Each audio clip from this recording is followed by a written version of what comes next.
Okay, here's the meeting starting now. I'm calling this public hearing of the Planning and Zoning Commission to order at 7:04 p.m. I'm Anna Tamel, the chair of the Cornwall Planning and Zoning Commission and chair for this public hearing. In compliance with state law, a transcript must be made of everything said at any public hearing of the Planning and Zoning Commission. We're doing this by means of both a video and an audio recording this evening. For the purpose of the record, let me state that it is 7:05 p.m. on June 13th, a regularly scheduled meeting as posted in the town hall and on the Cornwall CT.org website. The members of the Planning Commission who are present tonight and seated for the hearing are regular members James Laporta, Christine Gray, Phil West, Stephen Sicardi, and myself. Keith Bodwell is absent. Alternates attending the meeting are Bruce Bennett, Will Evans, and Michelle Shipp. I will seat Will Evans for Keith Bodwell. This public hearing concerns the reformat of the zoning regulations, a 3-year process intended to make the regulations easier to read and understand. During this process, we added, I'm going to speak to the camera for you, Richard, 25 new definitions, a reorganization of the material in new chapter order, and changes that were required by new statutes. We have also included hot links to the statutes, which will be kept current by our outstanding land use consultant, Janelle Mullen. There was no willful change to either the intent or the expected outcome of the land use regulations. I will now turn the hearing over to our land use administrator to address the noticing required for the hearing. I just want to say that at the last meeting, which was continued due to an issue with the noticing failure for the agenda to have time. A little louder. For the failure for the agenda to be posted on the town website to have a time, it was continued to tonight's public hearing by nature of a motion made to continue to tonight, time, date, and place, which meant that it did not have to be renoticed in the newspaper. In addition, the agenda was posted on the website a week and a half ago. It's clearly stating that this meeting is in person only and that there were no Zoom links listed. In the meantime, I have received absolutely no correspondence right up till I turned my computer off at 6:55 this evening. Thank you. Written, no. So for the public, I just want to emphasize that the purpose of a public hearing is to collect testimony from Cornwall residents about the matter at hand. That testimony can be their comments and their opinions, their objections, whatever they have to say. There is an expectation that the public has educated themselves about the matter. There has been ample opportunity to read the documents on the Cornwall website. There has been a public educational forum in April, and there has been an opportunity to submit any written questions to the land use office to be answered. So there will not be any opportunity to ask questions tonight. I will now ask the public who are present whether they have any comments or that they want, or testimony they want to give. I will ask you to state your name, and by convention, if you feel that you have the ability to give an expert opinion, we ask you to state what your qualifications are. Is there anybody among the 2 people in the audience who would like to make a statement? Well, the third is not a Cornwall resident as far as I know. Sorry. No comments. In that case, I will ask the commission to submit a motion to close this public hearing. So So moved. Thank you, James. Second. Seconded by Phil.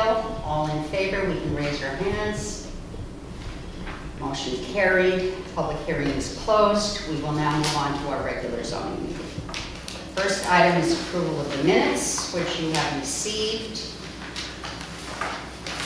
And I would accept the motion to accept as written. So moved. Second by Second. Phil. Any discussion? Steve. Steve. Okay. Any discussion? In that case, everybody who agrees with these minutes, raise your hands. Motion carries unanimously.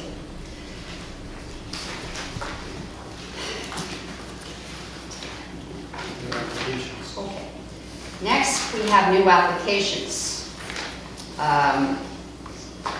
Do you want to just quickly tell us what this is? We are receiving an application for a Special permit. special permit. For detached accessory apartment as per section 810, because it came in under the old regulations, or the numbering of the old regulation. Apartment uses in residential zones, 169 Cream Hill Road. I forwarded the package to you today that I received from the engineer record, which includes the application, narrative, site plan, and all backup information.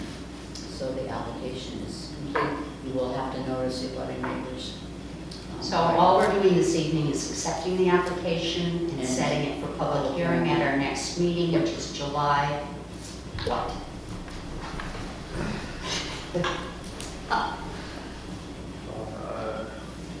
Second Tuesday, The right? 11th. July 11th. Okay, so you need a motion for that, Karen? Yes, Could I have a motion to accept this application for a special permit and set for public hearing. and set for public hearing? So moved. So moved by Phil West, seconded by It was by James, but I'll second and it. seconded by Phil, the dynamic duo. All in favor, raise your hands. That's unanimous, thank you. Next, we have pending applications, and this has to do with passing the Cornwall zoning regulation reformat. I will open it to the commission to discuss any concerns or comments or changes that may like to see in the documents that we have. Labored so long on it. So I know in our last public hearing, there were a couple typo type things that a couple people found that we made notes of. So it's all been one public hearing that was just continued? Yeah. And I don't recall substantive typos. No, there weren't, I think there were just a couple small things that one person. I don't thought- It was no? about I thought there were. active, Okay, never mind. it was about keeping I- hyperlinks active. It's been a month, I may have forgotten. Okay, oh, maybe that's what it was. just- Bruce? There was also some mention by one of the residents of how are we going to be keeping up with the links. I just, Right, which in my we just introduction, commented. I Oh, mentioned that I didn't hear Janelle is going to be keeping up the links. Will do that? Yeah, Okay. it's actually not that tricky. Thankfully, the state houses them, and most of the references are to Connecticut general statutes. And as the statute gets updated and is effective, it also gets updated online. So the state's Oh, done so a you- relatively good job with making sure that. So you really don't have to do anything to be able Just to. keep an eye on if they change the URL over time, or if there's ever a link that is Right. bad. It happens at times, but I don't mind. And if the public brings it to our attention, it's a rather easy fix. Great. Thanks for asking, paying attention to what the public's concerns are, Bruce. Anybody else? In that case, I will entertain Karen. Oh, no, I was just going to say, remind you in your motion to set I a would. date.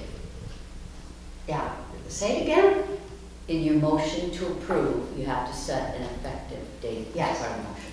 And that's usually a month from today? Or does it matter? July 1st? Let me try making a motion. I am requesting a motion to accept the regulation reformat as written, with the new regulation taking effect on July 1st. So moved. Moved by James, Second. seconded by Phil. All in favor, raise your hands. Congratulations. Is it champagne? Nuts. Yeah. They're nuts. Yeah, I gave up on that idea, sorry. Oh, there's nuts. Nuts for the nuts. Staff report? There's just two pieces on the back, which is the zoning permit that accompanies the special permit, and a second zoning permit for a shed across the way, which is not approved as of yet because the file is not complete, and there are no current enforcement actions. Thank you. Under correspondence, we have regulations to be added or amended. We will discuss that when we go into our planning workshop. Next is other business, and you stated that you had received no other correspondence, correct, Karen? I received no correspondence, and I take it that none of the commission members received any either, otherwise they would have No. done it before. We have no other business proper to come before the commission, so we will now start our planning workshop. And what I would like to do first is to begin with the discussion of the draft version of the cannabis survey, because it has some pertinence to our list of priorities, and I will explain why. I'm hoping that Janelle would help me where I have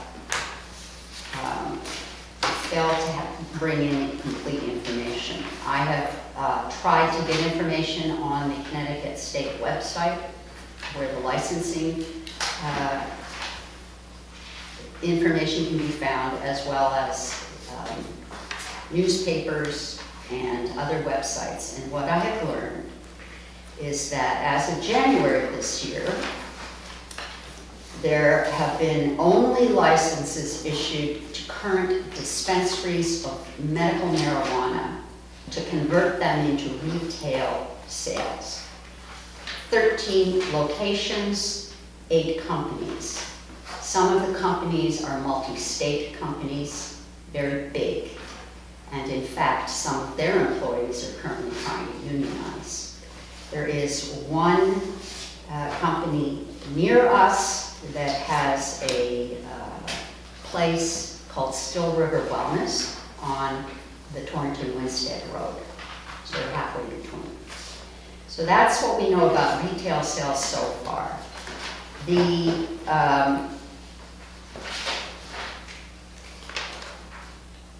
Connecticut Department of Consumer Protection has announced that there will, as of April 20th, 2023, that there will be no more cannabis business lotteries until June 7th, the end of the legislative session. And they have run into a problem, which is that, like a lot of lotteries, some of the applicants thought that if they put in multiple applications, they'd improve their chances of being selected. So there was one applicant that submitted something like 700 applications.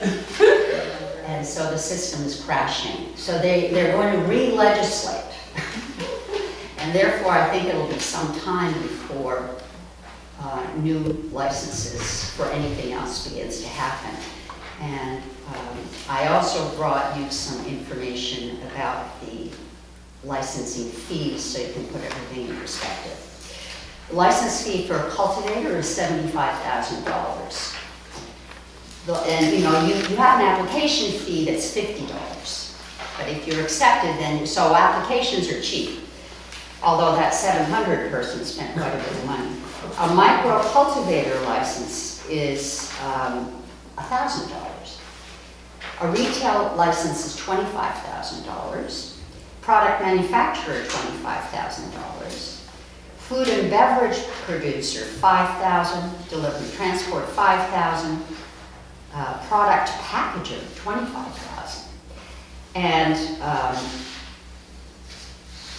I'm not sure what hybrid means, but that's another $25,000. It's probably packager and distributor or something like that. No, it's No, it's medical and retail. Oh. So those 13 companies submitted $25,000 worth of. Are those licenses one thing? That's the The application fee, it's Yeah. one time. I'm sorry, the one-time fee for the licensing? But we don't know how, I mean, Application. I have a license that I have to pay for every year. Yeah, I do too. Yeah, we don't Me too. know. But you can see what my conclusion about this is. Actually, I'm going to ask Janelle first. Do you have any other knowledge about what's going on statewide that you can help us put it into a I bigger mean, picture? it's not pertinent to land use, however, it's interesting and it might factor into some of our thinking. So the adult use market recorded 11.5 million in sales during the month of May. That's Connecticut. So bear in mind, it's limited at this point in time, and that was their total. And adult use sales, to Anna's earlier point, it began January 10 of 2023. And a side note, medical marijuana patients don't pay taxes on the purchase of their medicine. So that's a taxation point that isn't so germane to P&Z, but it does come up. And on average, products, like a one-time adult consumer is spending an average of about $40. That's some sales data. Question Go on ahead. the licensing fee. I assume that's per location for these larger companies? I don't know. For the pricing? Yeah, the pricing for the licensing. Probably, would be that per would make location. Like if sense. somebody has more than It's one gotta be location, per it would be location. 25,000 per location. Yeah. That's So- what I assumed, I just wanted to make sure. Mike, go ahead. At one point, we had a timeline, like we needed to make decisions by a certain point. What has happened to that timeline Well, our since the moratorium ends on November 1st. That's a wonderful question. I asked Janelle earlier if it's possible to get an extension, and her answer was? Moratorium is temporary and limited in nature. At this point, I believe it was an 18-month moratorium. 1 year. 1 year. So, I mean, you could extend it for 2, should you really wish to not act on it. And Karen, correct me if I'm wrong, I haven't really witnessed anyone like ready to get their license here in Cornwall. But we can't just go on assumption for decision making. So if the moratorium expires and we've not made a decision, then what? So without the moratorium, what can happen is anyone interested in pursuing a license would fall under categories that are already allowed in the regulations. It's your So own business. allowable uses, comparable one would be retail. We don't really get into much defining retail. So anyone that wanted to open up retail could, in essence, come for a special exception where retail is allowed, so our general business zone. And that gets very murky with the production aspect, and we have seen this happen in another town where they came in knowing that the town was updating their regulations as an agricultural use by right for production. So that's really where, without saying anything, it's a tacit approval for any similar use, if that is good. But that, I guess Answer what your I'm trying to get at is, could we, if we, let's say in October, we haven't come to a decision, can we ask for an extension, 6 months? So just bear in mind that a moratorium, it functions and needs to be processed like a text amendment. So you still need to put it to public hearing Okay. and make sure that it gets publicly noticed. So there's a little bit of timing. Mhm. You can't just put a motion on the floor at a meeting to extend the moratorium.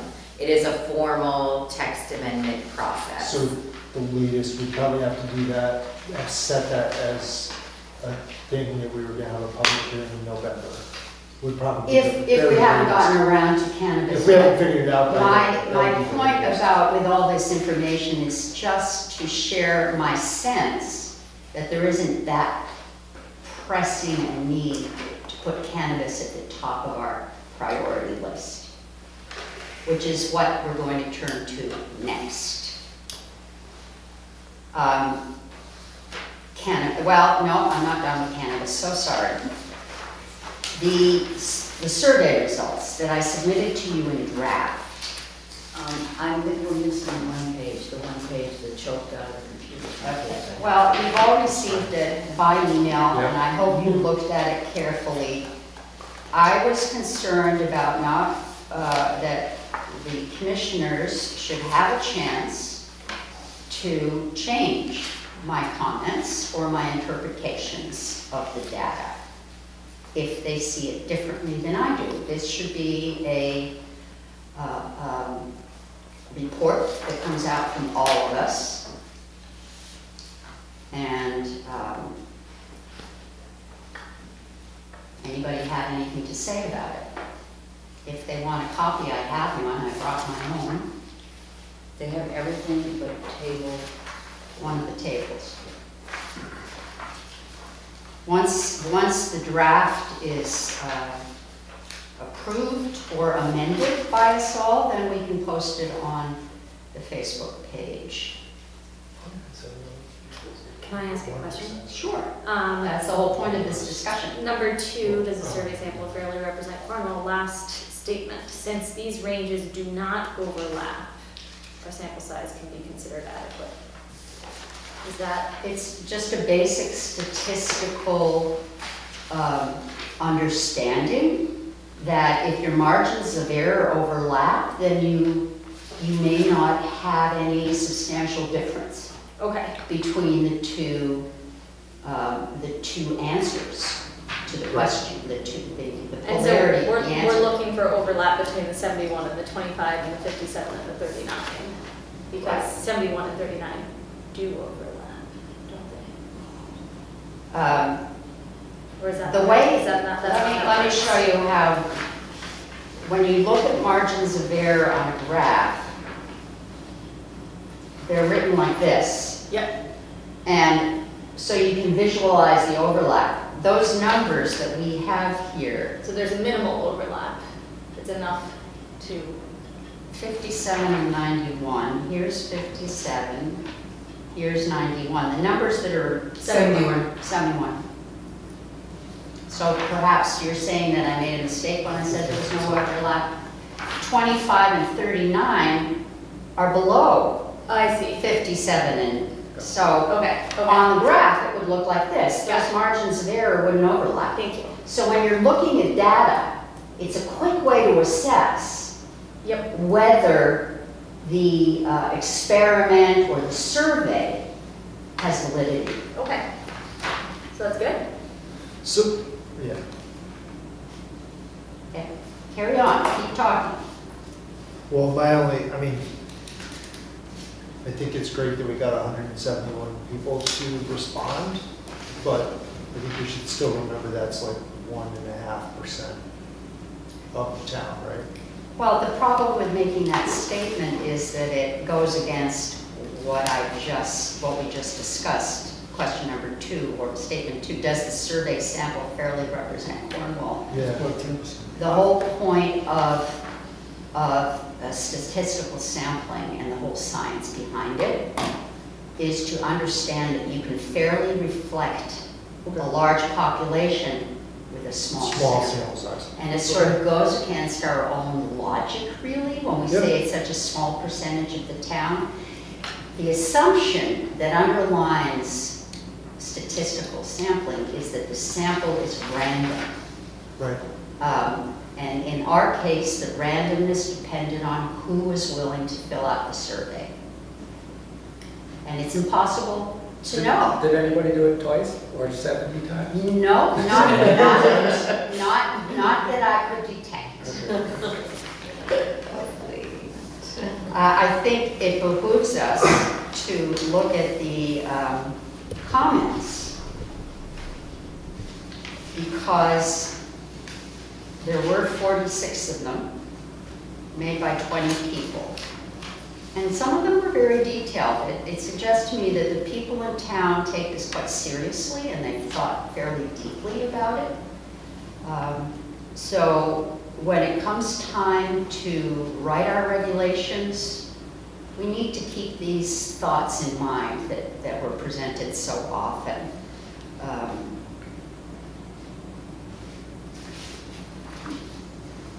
So can you, product manufacturing, What's the detail on that? What is it? Yeah. It's making gummies versus oil versus that stuff. Taking the raw product and turning it into a consumer product. So it's really a manufacturing process like anything else, but Yeah. just marijuana instead of something else. Surprised that people are willing to, 47% want to allow that in residential zones. Well, it's 47. Those aren't percentages, are Well, they? 47, Um, Nearly 50%. On, nearly 50%, yeah, right? you have to look at the second, those numbers from here are converted to percentages down. That's the page we don't have. Yeah. Yeah. Darn. Okay, so tell me again, I'll give you the percent. Product manufacturers, retail versus business.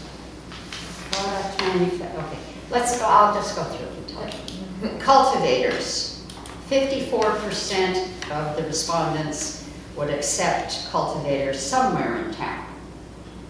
I batched the people who said Oh, okay. business districts versus residential districts versus both. I put them all together. Oh, Because it approval basic- versus not. Right, Yeah. they will see it in town, but or they don't want to see it in town. And then it'll be up to us to take into account the split that was expressed between where. Yeah, so this is. And we'll do that later. So Got it. 54% say, yeah, somewhere in town we could allow cultivators, and 40% said, no way. 62% said they would accept micro cultivators somewhere in town. 35% said no way. And there were a small number of people in every category who just failed to answer one question or another, maybe because they didn't know. Product manufacturers, 57% said somewhere in town, 39% said no way. Food and beverage, 61% said yeah, somewhere in town, 35% said no way. Packagers, 61% said sure, 36% said no way. And retailing was the one question that had the widest spread. 64% in favor of retail sales, 32% saying no way. So I'm not really interested in starting the discussion about how we will address cannabis in town. All I'm interested in is whether or not we can accept this report to release it to the town, because I think it's only fair that we let the people who took the time and trouble to answer the survey and find out what the results are. And I think you need to make sure that that percentage is a part of it and understood. Well, it is. Well, It's it's on changed. page one. Okay. I'm sorry, when I asked Karen to make a copy for everyone, because I figured you wouldn't have brought your own, that second page just didn't come along. But if you go to your emails and attachments, you will find this document. Yeah, it's so funny, I think mine doesn't have any of that, any of the graphs, my document, from my. I definitely saw the graphs. Different? I saw Oh, Yeah. no, Well, I mean, no. This is the one that's missing. Okay. cannabis survey. Well, if you have it now, I have the You original don't copy. have it. I got two from. I will send it out again. Send it out again. Okay. Could I have a motion to accept these survey results, or do you want to postpone the decision until you've had a chance to study it more? Yeah. Will the comments be published verbatim? If you, the ones that I are, would like Ones that you- everybody's comments, all 46 of them. Or the 9 that are on the bottom of the report. Did you summarize the comments or? I summarized the comments, just as I did when we had our town. Okay, well, I would just, And maybe you should. It says that, it says they're paraphrased. okay, Because, perfect. No, that makes sense. people were saying the 100%. same thing with slightly different words. Do Yeah. you think I should have the comments as written? No, I think The only summarize thing it. is where we name names of another town. I think, You don't think we should name names? I mean, it's a different state, so it's a very different framework Yeah. of how it's set up. That's think it's the only, perfect. I think it's fine, but You think Great Barrington might sue us? no, I try not to get in like these sorts of, we don't wanna be like that town, and name them. Yeah, but you know, Was it named in the yes, yes, and because it Yeah. recurred, that's why it made it to this list. It was, I mean, I'm sure, it comes up in many discussions Yes, okay. about it, so I don't think Good Barrington's out for. But I think we should put it up. I mean, I think it's. Yeah, I think it's great to show. I think it's fine. all right, so can we have a motion to release it to the public? So moved. When you say release to the public, I'm sorry, do you mean just like post on the website? Post on the website, and I have an obligation, I feel, to post it on the community network and on the Cornwall CT Facebook page, because both of those locations received requests from us, through me, to fill out the survey. So, Or at least put a link to the town website where it's There posted. you go. on That's a the good Facebook great page. there you idea. go, thank you for the Great idea. suggestion. That's actually Good. really good. Okay. Yeah, That way there's one definitive source. right. Make sure you have a detailed information how to find it. Well, then just Well, post the link, link. it's Post the a link right to It'll it. be a link. Sorry. And a motion to approve, let me phrase this for you, a motion to approve making the results of the cannabis survey, both charts and the notes, available on the cornwallct.org website. So moved. Moved by Christine, seconded by, James actually made a motion. Who did? James made the motion. James made the Yeah. motion, seconded by Christine. Christine. All in favor, hands up. Any opposed? Okay. Well, that was easy. Thanks for your work with that. Now we're gonna, Yeah.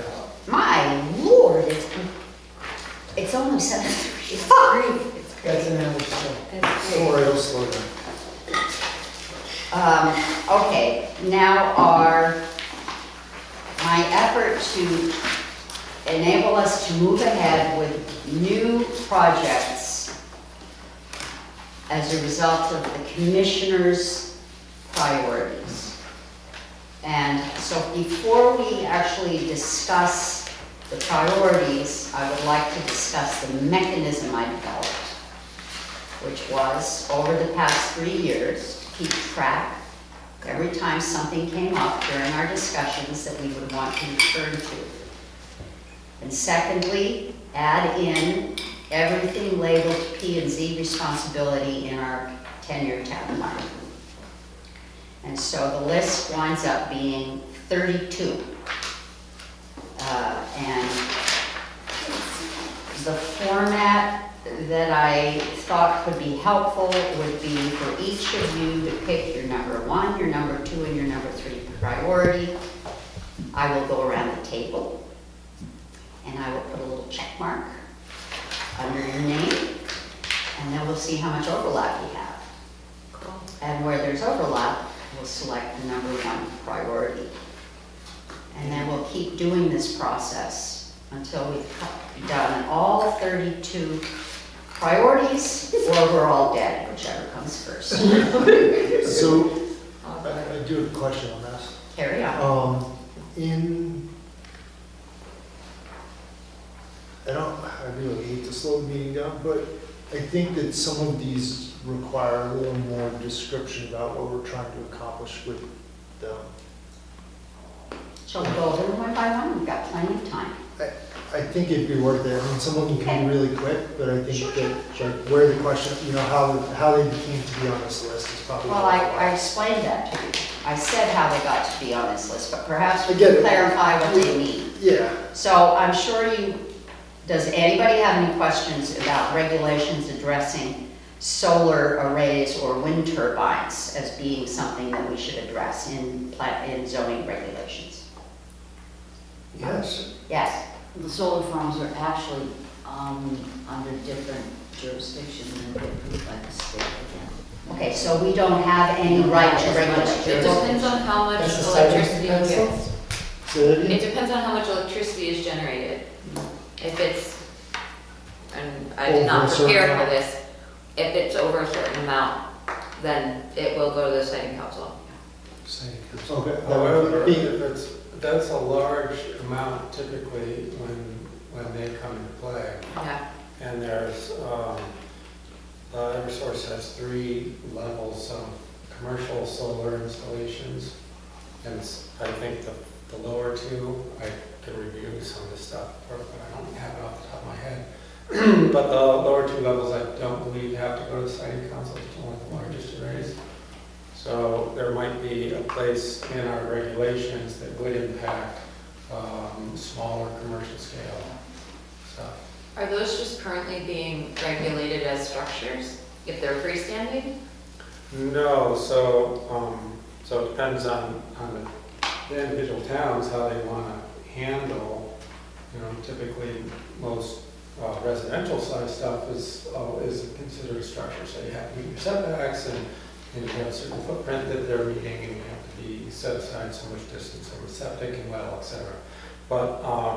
But then on a commercial scale, then, there's a couple larger arrays going in Canaan. I think those actually probably did go through the state.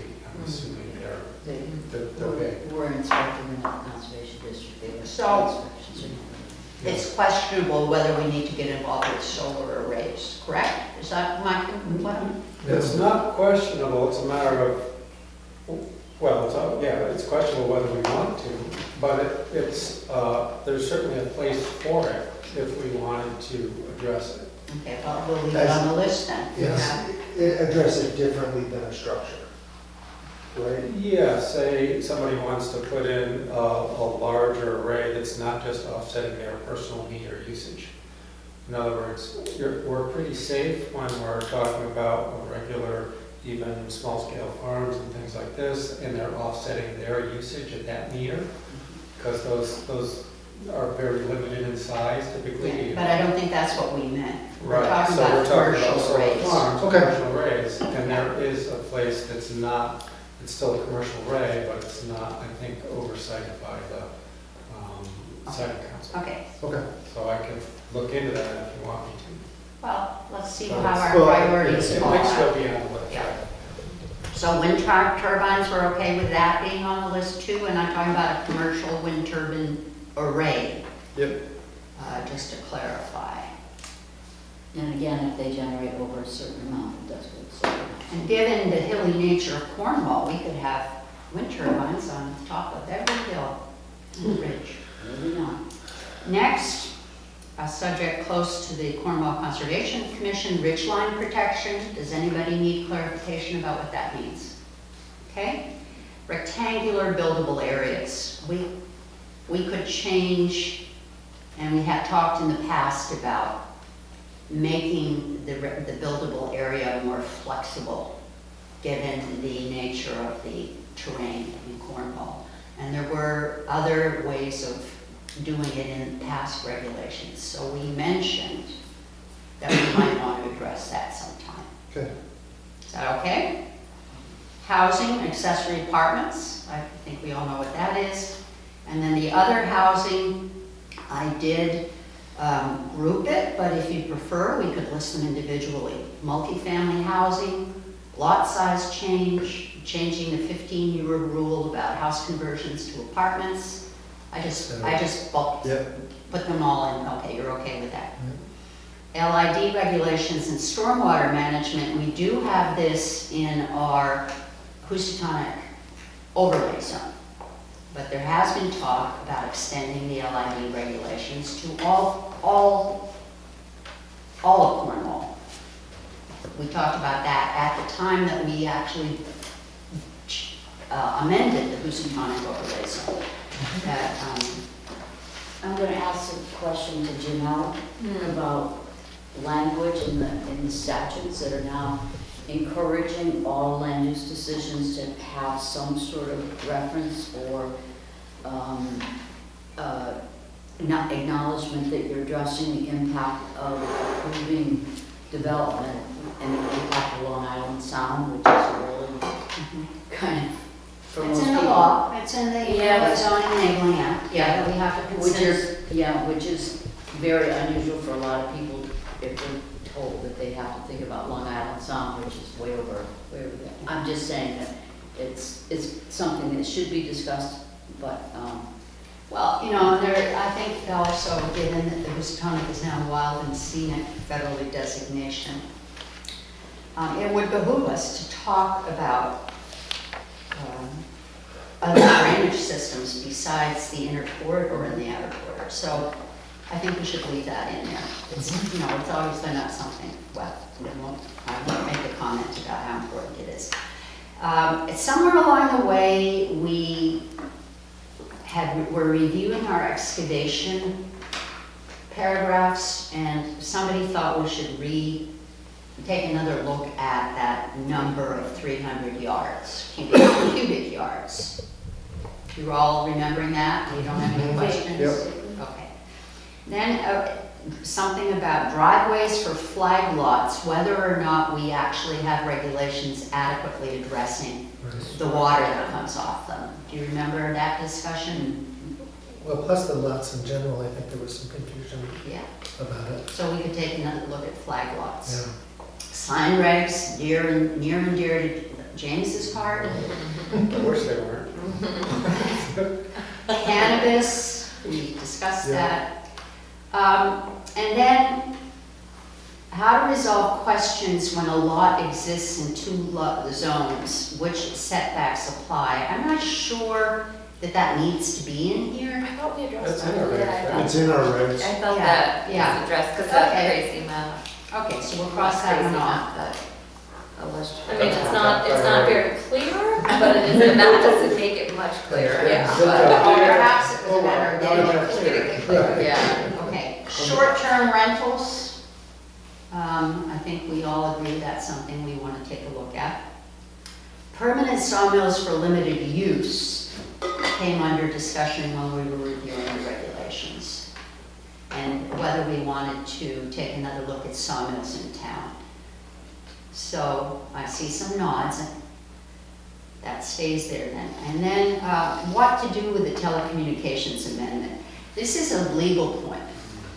James and I were both on this commission when we attempted to deal with antenna siting in Cornwall before it was made, and we actually passed an amendment, and that was before it was made abundantly clear that we had no standing. And what we did instead was eventually to amend our town plan, where we had been told that if we expressed that the town had values pertaining to not putting antennas on historic sites or, you know, sites of important scenic value, that could be an argument made to the siting council. But we never canceled the telecommunications amendment. Which is a lot of pages. It's a lot of pages, and currently it's not even in the regs, it's just referred to as being available. To clean things up, at some point we need to get rid of it. So it's on the list. And then this is, deal with Macidas' Corner. This is the four corners where the Berkshire Country Store was. No gas. Where the light is. It's been an issue in this town for something like 50 years. The history of the town, of the Planning and Zoning Commission, it goes back that long, and I think it's time that we address it. So it's on the list. What's the problem with it? Is it out of zone? It's in a residential zone, Right. and it has a special permit with extreme limitations that make it impossible for the series of businesses that have occupied the site for decades to make a go of things. I'd like to see that. So Okay. we either return it to residential, you know, I don't know what we can do, but we need to fix the problem with the commercial use that we allowed by special permit. decades ago. Are we allowed to target one site though? There are mechanisms that you can do that. The commission doesn't have the power to take away a pre-existing nonconformity. No, but- If they wanted to bring back an older use that was once established there. Sorry to backtrack, but There you used know, to be a bicycle factory there. I think the commissions in the past did not understand that concept That's as great. thoroughly, and that's probably what happened with some of the issues in town, is that there, because that was new to me when you had mentioned that. The statutes were updated in 2016. Okay. And I think that was because it was not abundantly clear that commissions don't have that power. Yeah, so it might be an easier thing in the future, because that corner has had a bunch of different faces on it over the years, and apparently all those are still fair game, according to, whereas commissions in the past did not think that was Yes. the case. So are you saying it should stay on our list? I think it should stay on the Okay. list as something to deal with, but it might be easier, well, We'll figure out a way to do it once we get to it. yeah. Improve maps, you know, there have been complaints about I don't know what power we have to improve maps. So they were improved too. It came up during the public hearing of the regs, I do recall. Because, oh, the map that's in, it's just really low resolution. Yeah. The map that's available. Well- Oh, right, in the print, in one of the versions that went out, it was, because it was scaled down, the way it was scaled down, it was a little blurry. That's an issue, but it's Only more than received- that. Yeah, only Adequate- received it as a PDF. Adequate mapping. Most people don't understand how extraordinarily difficult it is. Sure. And a lot of, yeah, Karen wants to say something. No, you finish and then I'll. A lot of our public thinks that they can take the maps that we have, you know, we have a lot of 11 by 17 maps. And that based on that, they can make some kind of assessment of what they can do with their property.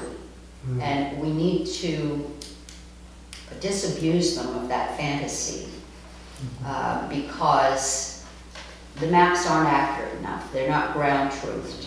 And you have to have a proper survey done. And it's also going hand in hand with the fact that we're one of the few towns that doesn't have our maps digitized in the assessor's office. So it is increasingly difficult to have to try and put high-level information next to plot plans, you know, A2 survey, and all of a sudden things change. Things disappear, things appear, things are in the wrong place, things aren't, whatever. And so the mapping is, Could the commission make a recommendation to the Board of Selectmen about spending some money on decent mapping? I think it should also be in hand with the assessor's maps and clarifying some of those maps, which are the making, yeah. It should be a town-wide, it should be cohesive between every department, that one map doesn't look different. Okay, so let's leave it on the list because we're allowed to have an opinion and present it to the Board of Selectmen. Like it's Problems similar with discussion. maps come up continuously for Karen and also among the public in terms of their response to the ones that are available. For example, I will complain, the Northwest Hills COG has property maps for every town. You can hover over it and it will tell you who owns it and how many acres there are. When I hover over my property, I discover that I have suddenly gained 8 acres that I didn't know I owned. Would I claim them, do you think? Are you paying taxes on it? No. So, yeah, and a lot of that has to do with how the maps were made, whether they were taken from a satellite image, which doesn't take into account the hills the same way as a Right, survey. right. Exactly, and a lot of the data is really, really, really old. So yes, some discussions on maps is probably valid. Okay. Reviewing fees, well, we don't really get to set the fees. The Board of Selectmen does by town ordinance, but as chair, I see opportunities for increased town revenue. Yeah. And so that's one of my issues that I put on here. And if you guys want to discuss making recommendations to the Board of Selectmen, we'll keep it here. If you don't care to, we'll drop it. Yeah, I think we keep it here. Okay, so I'm seeing a couple of people saying yes. The ones who sit closest to me are the ones who are responding the most. We're afraid of you. I'm saying, number 19 came up recently. You know, the CHC lots are all 1 acre. These are the parcel program lots. But some of those lots exist in a 5-acre zone. And suddenly, the 5-acre zone setbacks apply. What that means is that somebody who would like to make a donation to the CHC of 1 acre of land may wind up donating a piece of land that can't be built on because of the severity of the 5-acre setbacks. What are they? It's a 50-foot setback? Yeah. Now, I don't know if that's something that we're allowed to regulate. Is it, Janelle, is it? I would seek legal counsel on this one. This gets murky on a lot of levels. Okay. So at some point, we would have to decide whether we want to deal with that and pay a lawyer to give us. I think it's a good discussion to have with the Cornwall Housing Corporation, because when they are given lots which are more marginal, because in some they don't have to follow they have to follow wetlands, but not necessarily slope. But the design of an affordable house, now when you're looking at affordable and sustainable, having it so that it's energy efficient and how it's constructed in hillside, you have to be very creative. And with the cost of housing, it's getting more difficult. Do they look at perk data and infrastructure capability before they're accepting these lots under their ownership? Because I would certainly look at that. be a good question for them. Maybe that would be the solution to the problem as it currently has existed. Recently, the parcel lots up on, up behind the country store. Just for the two, so the R5 zones are 50-foot setbacks, Yeah, and the R1 is 25 for the front, side, and rear. it make a big difference. Yeah. All right. Well, I happen to be going to a meeting with Judy Block tomorrow, and we're driving together, so that's what we'll talk about. Well, I think if it's going to be a legal counsel issue, though, then our hands might be tied. There should be a conversation around non-conforming lot sizes in general, not about CHC lots, but non-conforming as in ones that don't meet that acreage. And if there is a uniform way to address it, so I have seen in towns, if their frontage doesn't comply, for example, it's a pre-existing non-conforming lot, you take a percentage of the frontage to discern the side yard setback based upon the lot size, and it's uniform across like how that lot was formed, how long ago it was formed, but it's just consistent throughout for all non-conforming lots. So It might, could we change 19 to setbacks for non-conforming Sure. lots? Yes. yeah, just rather than to gear it That's on. fine. Good. There's a lot on the Route 7 area as well, over in Cornwall Bridge, that are those pre-existing non-conforming lots. Oh, yeah. Restaurants and general business owned by zoning permit instead of special permit. This was something I think Karen. That's why the restaurant in West Cornwall had to come back in, because restaurants are by special permit, and now we have another possibility of language. If we have a general Right. business zone and we don't require any other business type to submit a special permit, what the heck? Okay, we're leaving it on. Consider expanding the boundaries of the current general business zones. This was in the plan of conservation and development. I don't think there are any questions about that. And then reviewing regulations for the general business zone to increase flexibility where possible. And this really targets West Cornwall more than Cornwall Bridge. The setbacks, the parking requirements, the lot area coverage requirements. We may want to look at that. quite a long time ago, there was a subcommittee to look at those things. James and I were on it, and we did manage to make a little parking amendment to help out as Cornwall. 23 is consider a flexible zoning tool that will allow the commission to consider business commercial uses outside of the existing general business zones at the request of an applicant. What about home business? Yeah, How does Yeah. home Isn't business that, fit? isn't that what we Right, have? good question.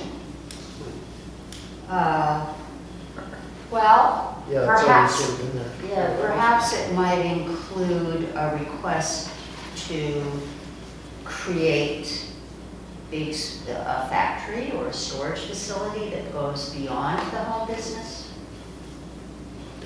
I feel like we kind of went through that pretty heavily recently. Yeah. Yeah, so- That might go to the very. I know where that, well, I remember now where that came from. It had to do with somebody who approached Gordon about setting up a business in Cornwall that would make prefab components for prefab houses inside a structure that looked like a barn. That's probably when this went on the list. Would that not qualify as a major home business? Right. Yeah, okay, we'll cross it out, yay, one less. Uh, Consider allowing weddings and other events in residential areas by special permit. A lot of people in town don't recognize that residential areas contain farms. And farm businesses, more and more, are making extra money, supplementing their terrible incomes by hosting weddings. There's one in Bantam. Every time I drive by there, it's on the way to Caroline's. Yeah. They're often having a big event. And Milton. s- It's Milton, it's on the way to Milton. Milton, okay. Well, when we had the farming regs review, for some reason we dropped the weddings. I don't remember why, but I think we should revisit it. For the farming, Yeah, for farms. So what about looking at more broadly like events, yeah, rather than just, Yeah. yes. very good. Okay, let's, Consider allowing. well, I said and other events. Okay, great. And, Clear on that one. right. We'll keep it on the list, all right? Yeah. Review farm regulated, this is from the town plan also, all of these last ones. Review farm regulations to ensure they are responsive to changes in agriculture and the needs of farm businesses. Well, in a way, if we address 24, we'll be doing 25. It's really imperative where breweries come in. There's a lot of brewery issues in our neighboring communities at this moment. Okay, so maybe we need to be specific on this one and say address breweries? I think events will certainly do it, but just keeping in mind what a farm business is and what is agriculture, it's come up a lot of what is accessory to agriculture and what is actually just a bona fide event. Right. Well, the definition of Yeah. accessory farming businesses is controversial, I agree. So we can review that. We can review it. I think we should review it on an ongoing basis because times change. Certain things that aren't acceptable now might be acceptable in 3 years. I think John Nichols' remarks at the COG for Thursday about agriculture and talking about uses incidental to agriculture, when you start with the farm and all of a sudden the first field goes into parking, the second field goes into parking, and the farm, the agricultural use is incidental to the commercial, to the agriculture. Yeah. That is when agriculture, Sure. where you're actually destroying your agriculture. You can, you have to find a fine line there. Yeah, and that's when she said, that's when you say, no more, yeah. Consider decreasing lot sizes in some areas. That was under the housing portion of our plan of conservation and development. We sort of have that under number 6 too. Yeah, Okay, we can cross it out then. well, unless we want to. Unless we want to take it out of number 6 and do it separately, what do you think? No, leave it in, Leave it in number, yeah. I think it's part of the same discussion. Yeah, that's the grouping. All right. Yeah. Review zoning regulations to remove barriers to small houses, for example, the buildable lot requirement. I think, That's not a small house requirement. well, if someone wants to build a 350 square foot home and we still require a 20,000 square foot buildable lot, it may be impossible for them to find an affordable lot. Well, no, I don't 20,000 think it's that, I thought it was, there was a minimum, building size. No, we got rid of that a long time ago. Yeah. So That's why one would- contribution. Yeah. It was a recommendation, I'm just saying it was brought up by the housing subcommittee of the POCD. And there was a lot of discussion in that subcommittee about removing barriers to small houses. Maybe the way to handle this is for me to go back to the subcommittee chair and ask her to clarify before we Can address we- it further. Can we just address that in number 4, the rectangular buildable areas? Because really it's the buildable area that's Yeah. the, Yeah. that's the Okay. holdup, so just deal with it Okay, in let's rectangular put buildable areas. 27 in with 4. 4. Okay. Excellent. We're getting there. And then the flexible zoning tool comes in again with multiple different names that would allow the commission to consider proposed residential developments such as co-housing or condominiums at the request of an applicant. The housing subcommittee was really big on making changes in our regulations that would allow denser development in our R3 and R5 zones. And that's what this addresses. Wouldn't that be part of the discussions in 6 also, the multi-family housing, lot size? Yeah, I think this is just taking it out so that we don't have, because like we start talking about all of We those can't- other yeah, housing we items, can't- it'll be yeah. a really long discussion. Well, my only thought is that I think we need to talk about them all together to pull out the pieces that we want to necessarily work on. I think they're all sort of pretty well entwined. And then if we just address one piece and then try Yeah. to address another piece, we may end up having to go back and fix the piece that we did first because there's a different solution for the other pieces. Okay. That's my only concern. I don't know that I agree with you. I had originally conceived of a housing omnibus bill where everything got changed at once. And that has happened in the past, in my review of the history of this commission. But it took a lot of work. It took a very long time. And Will pointed out to me that his preference, correct me if I'm wrong, Will, was that we deal with the accessory apartments first and separately because he felt it was something we could get done in a timely way. And for that same reason, I think we should tease apart all of these housing issues and not think that we can address them in one big bag. I'm Might in, lose me as a consultant. yes, I'm in agreement with that. Yeah. As a housing Because I omnibus. think, you know, the 15-year rule of house conversions isn't going to correspond with changing a lot size. I just don't think that those two need to be discussed Yeah. together. Yeah. So, I mean, based on all of our discussion tonight, I can reformat this and send it around to you and we can figure it out at our next meeting. Or I'm open for suggestions on how to handle it. Do we want to hit the last 4? Let's, yeah. Yeah. Thank you. One point around housing, I think at some point it might be really interesting to invite in our local sanitarian to educate all of us on the fact that we are pretty constrained with our septic capacity. Great idea. And we come up with all these pie in the sky housing ideas, Right. but the infrastructure costs and it really matters. So I would like to hear that firsthand from a public health official, because I am no sanitarian. There's a concern I have I don't think we should base our zoning regulations on the sanitarian stuff because that can change next year. Totally, understood. And our, they might come up with a different plan to process material, in which case now your septic sizes have decreased significantly. And I'm just saying that, from a planning and zoning perspective, we ought to be in charge of that, not taking into consideration the sanitary stuff. Well, aren't they Well, going we to should. control I it? think yeah, I For think we public should be safety and educated health, about we it. need At the end of the to be day. concerned about that. No, certainly, but They are, in other words, we don't want that, we don't want to say, well, we can make the lots, 10 acre lot, and it's really controlled by the sanitarian, because they're gonna have a limit anyways. Their limit might change next year.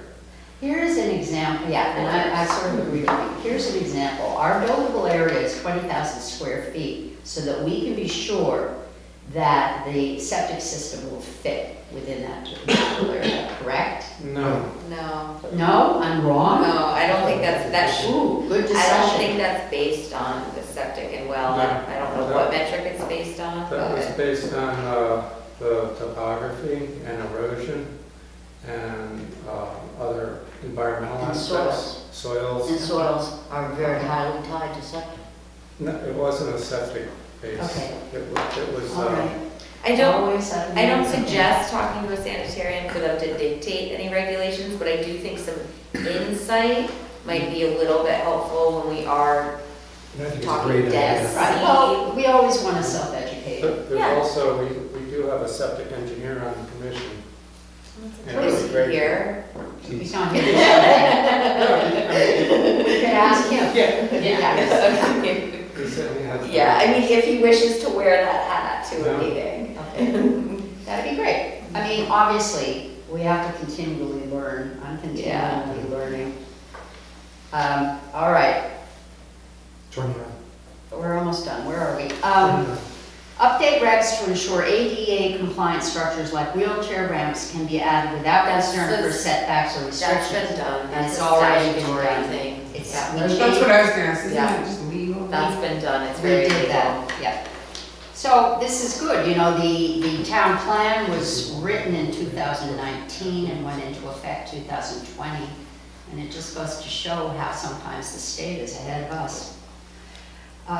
Review conservation subdivision regs to keep them up to date with best practices and to preserve quality, priority, open space and new developments. This was a recommendation by our conservation subcommittee. And our conservation subdivision regs are actually a form of a plan development zone designed to allow increased density while also setting aside land for conservation. And we can review them. Yeah. Nothing wrong with that.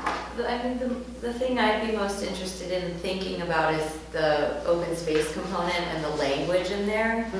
Because if we have a standardized conservation easement language that creates a template for the town, so there's an expectation for the land that's being conserved, it may be helpful. Okay. That's good. Thank you for that.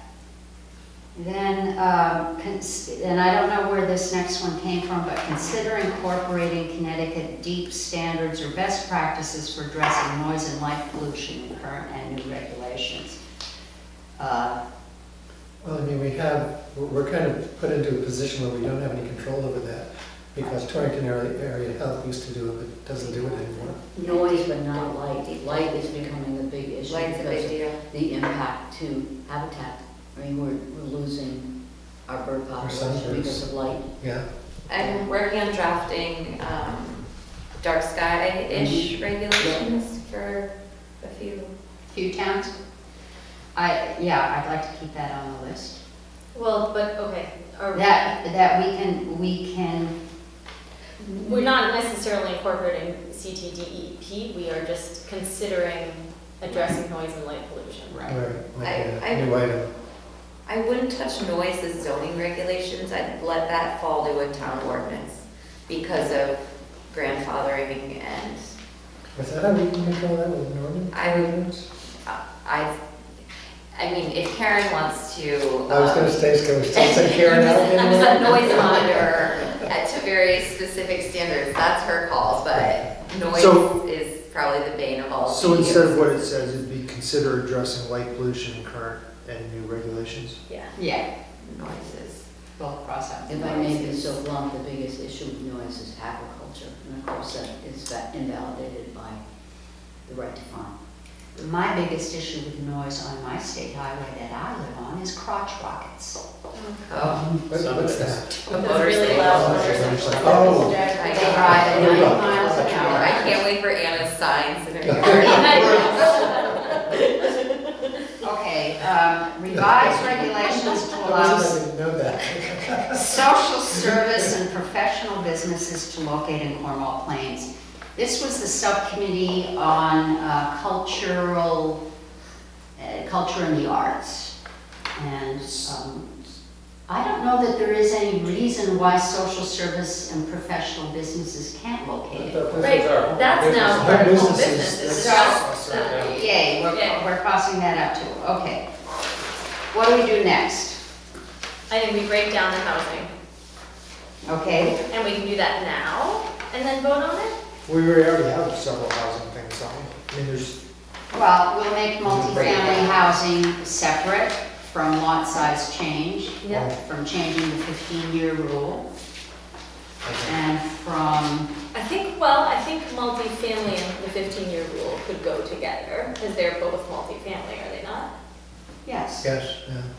Well, isn't the 15-year One's rule, duplex, one is isn't small. the 15-year rule not necessarily multifamily? It's or multiple accessory apartments in apartment? one house. Okay. So it's apartments, whereas a multifamily house has more than one owner? This, the 15-year rule is part of the accessory apartment No. reg, isn't it? No. Isn't it? No, it's a separate, It's a it's conversion. our apartment conversion regulation. Yeah. So, let's keep multifamily housing and let's keep them all separate. They're all different. Tell us what a multifamily house So- is. 3 to 4 families, over 3 families. in Over one. 3 dwelling units. So for Over the, 3 dwelling units, thank you. We don't refer to families, we don't refer for to. the purpose of this, can we just call them 6A, B, and C? So we Sure, can yeah. write that down? So Janelle, 3 dwelling units would be 3 separate standalones, or a big house has divided into 3 units? No distinction. It's Okay. just on one lot. Okay.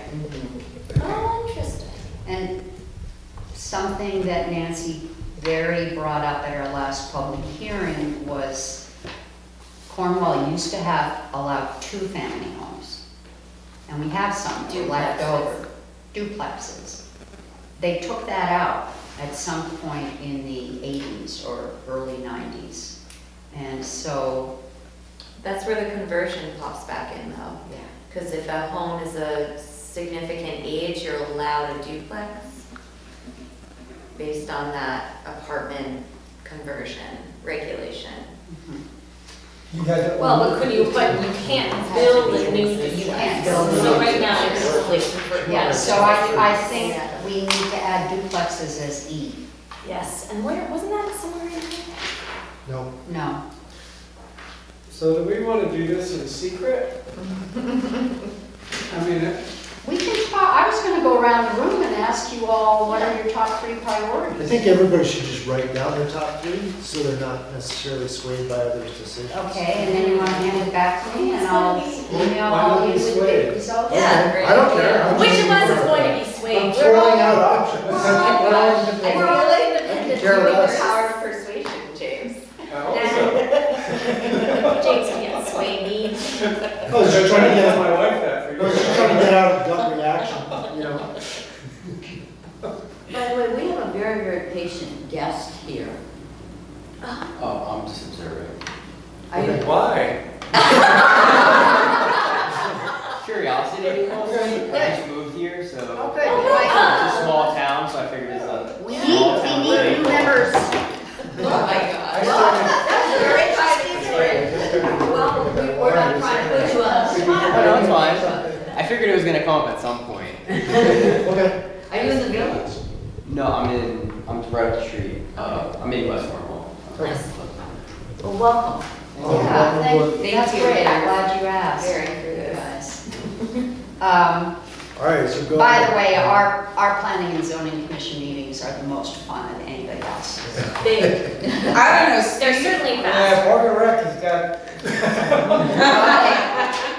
All right, Michelle, sorry. But I mean, anybody else's in any other town. Oh, yes, absolutely. All right, Okay, all right. You're not allowed to vote. Okay. So, did we agree to do this openly? Yes. Just go around the Yes. table. Okay. Who wants to start? Christine, put her hand up. You're number one, Christine. Number one, accessory apartments. Okay, you're number two. Restaurants in GD zones. Where is that? Which number is it? Ooh, 20. 20. I'm 2 for 2 with her. yeah, me too. Okay. Not necessarily at all. I'm not trying to influence you guys. And you're number three? Sign regs. Okay. Sign regs, number three. All right, who else, who wants to go next? James wants to go next. I also had number 1, accessory apartments. Okay? Number 2, restaurants in GB. Uh-huh. My number 3 was improved maps. Just check something off. Okay. Who's next? Yeah, I mean, you alternates are also gonna vote on this, right? Yeah. Sure. Okay, I will. Michelle? I'm with the team on the number one is the housing accessory apartments. Okay? And I think I can't decide between the many things in number 6. They're all important. But maybe the duplex concept, Okay? whatever that one is. All right? And my number 3 is cannabis. Okay. Where it is. Cannabis is number 11. All right. I'll go. Okay, Phil? So accessory apartments, Okay. rectangular buildable lots. What's God. that? What's that again? Number Oh, 4. I had extras, all right. Okay. And consider allowing weddings and other events in residential areas. Oh, wow. Which number is that? It's on the back, that's Oh, okay. 24. Okay. 24. Okay. Bruce? So, housing, multifamily housing, et cetera. Not et cetera, you have to pick one. Well, yeah, number It's 6. going Six, multifamily. which one? Number 6. Multifamily. All of it? Is that your 6A. 1, 2, and 3? 6A. No, that's one. 6A. Okay, sorry. Yeah, I'm not gonna break it. I assume that we're gonna be talking about all those Yeah. things. Yeah, okay. Number you two is, said number 2 is Ridgeline, Ridgeline. and number 3 is permanent sawmills. Ridgeline is number, where is it? Ridgeline, Number number three. 3. And I'm sorry, you're gonna have to tell me again. your 14 for, no. Permanent sawmills for limited use, okay? I'll go. Number 4. Wait, Rectangular buildable. who said 14? You went No, I on. went. I did, That's the sawmills. that's a Permanent sawmill. You said multifamily housing, Yes, ridgeline protection. yes. Sawmills. And Sawmills. permanent sawmills. I'm sorry, I'm a little out. Okay. Steve, Number 4. Number 6. rectangular buildable areas is your number 1 choice? Which part is 6? We voted to split it up. Where do we go on? There's multifamily is one, lot size is another, 15-year rule is another, and duplex is another. So it's 3 different things. 4. 4. Lot size. Okay. And then Mhm. 19. Okay. Number 2. There's so many good ones. I know, I'm not upset about it. No, I I know, we need to hear I from you. love everybody's. Oh, okay. Accessory apartments, multifamily housing, and lot size change. Okay. Ooh. What Cluster. did I just lose? And do I not also get? You get to vote. Okay. So I, Keith misses that here. I'm sorry, Keith. That's what you You get. can ask. So I'm voting number 1 ADU. Number 2, duplexes. And I'm making my own column, so hang on. I'll share a column with you, Anna. Just use Keith's. Yeah, there you go. And number 3, the 15-year rule. I'm housing oriented. What was your first one? ADUs. So, quick summary, we're going to ADUs at our next meeting, for our planning meeting. Excellent. And then we'll revisit. Great. Okay. Cool. This Do you was wanna- an interesting Do you process. want to summarize the results afterwards and then give Keith an opportunity Yes. to weigh in? I will send out a summary and then you can, I'm just hoping that maybe we can keep it on the agenda so that Keith can have a chance to weigh in. Oh, yeah. That's all. Oh, sure. So that Because if when it's not on the numbers- agenda, when we don't when discuss 2 and 3 come around, we can ask him for his vote. Perfect. That's fine.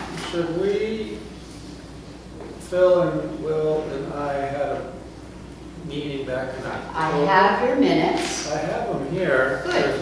There's only 3 things on them, Right. and maybe I'll just speak the 3 things and give us an idea of our I mean, we're going to recommendations. start right now. 2 things. Okay. 3 things. I think that's excellent. Just to ponder, so Yeah. they're prepared for the next discussion. Yeah, so we Yeah. thought And I will about this. remind Phil that I did send out those minutes to everybody on the planning commission. You pull that one? Yeah.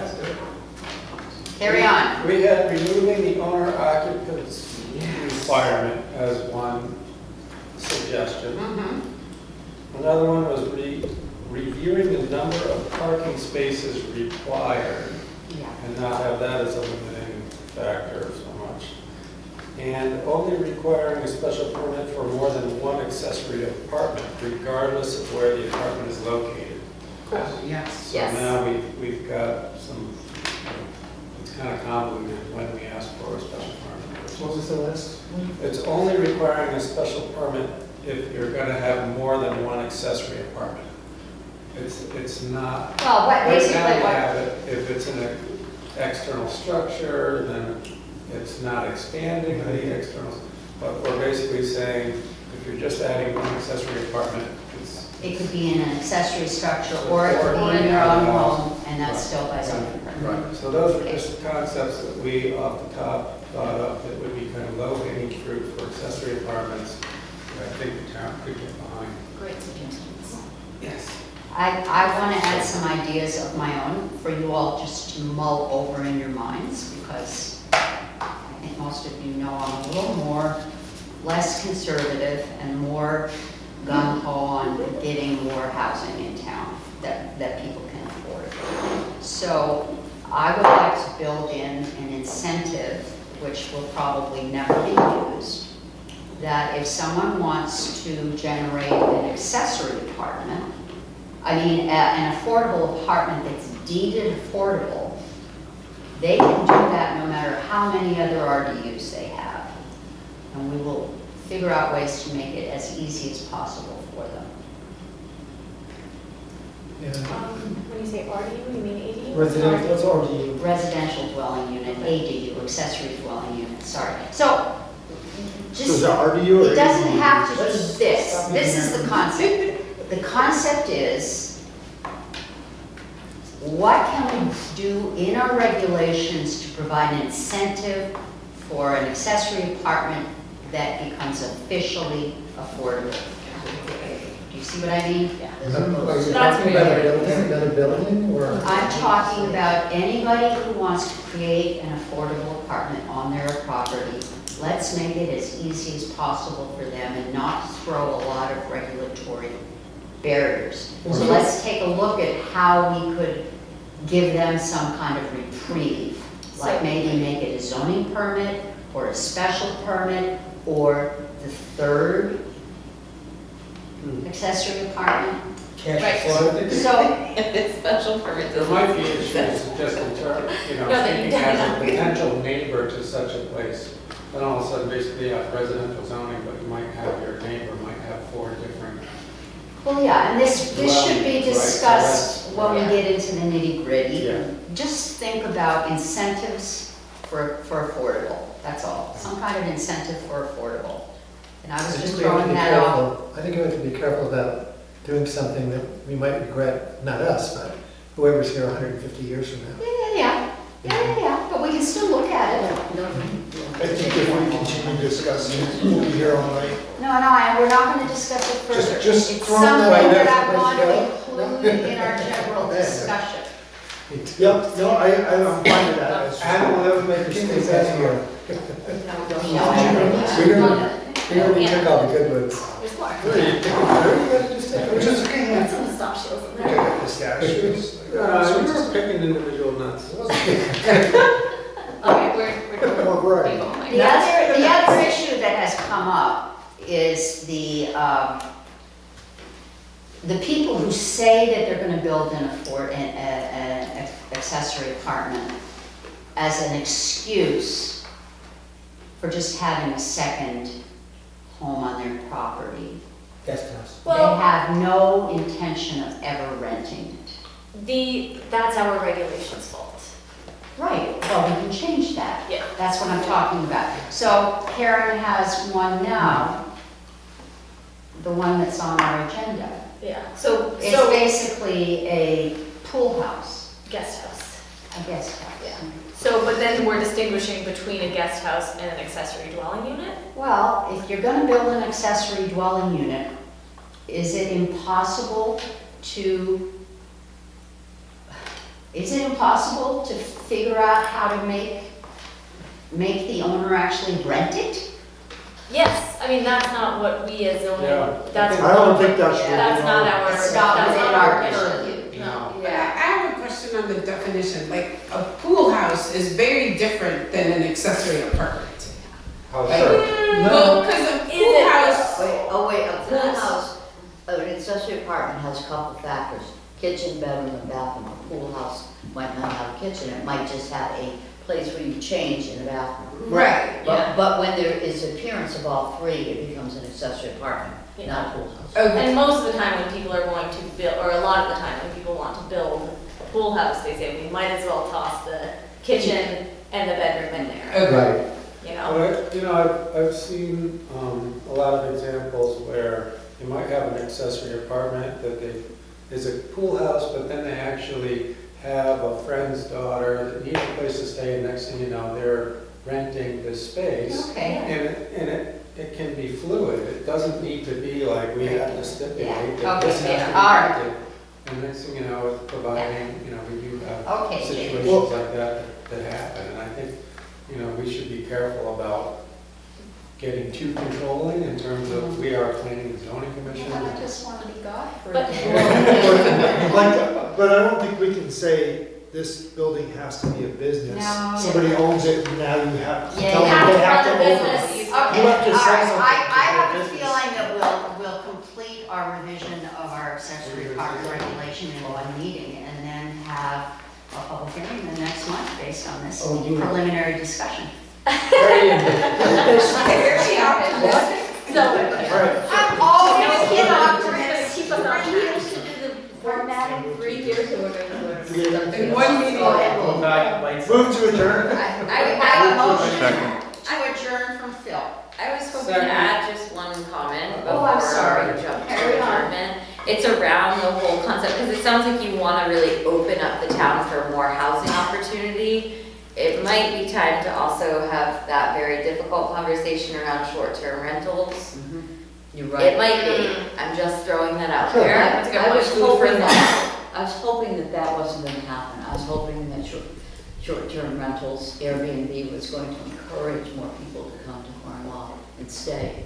And unfortunately, it doesn't seem to be working. Yeah, I know, well, but nobody put it in their top 3 How do you know? Nobody did. priorities. I should have. Because people are making choices that they don't intend Look at the to elementary have school. anything but Airbnb. It's definitely.